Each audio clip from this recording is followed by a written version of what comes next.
আচ্ছা গাছ দেখুন, এটা হচ্ছে ফজলি আম। বর্তমানে এটা নতুন আসছে না বাজারে?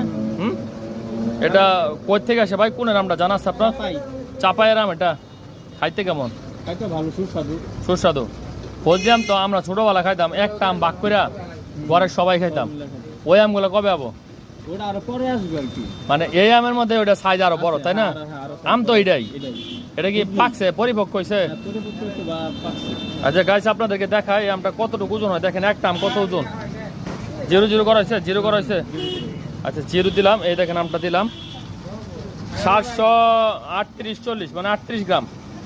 এই আমটার দাম কত হইতেছে ভাই একটু জানেন তো? হিসাব করেন বর্তমান বাজার কত করে ধরছেন? 60 টাকা করে? 60 টাকা একদম সর্বনিম্ন দাম। মানে সর্বনিম্ন টাকা দাম 44, মানে 44 টাকা এই একটা আমের দাম। একটা আম 3-4 জনে মিলা খাওয়া যাবে। আমটা আসলে মনে ফজলি আম তো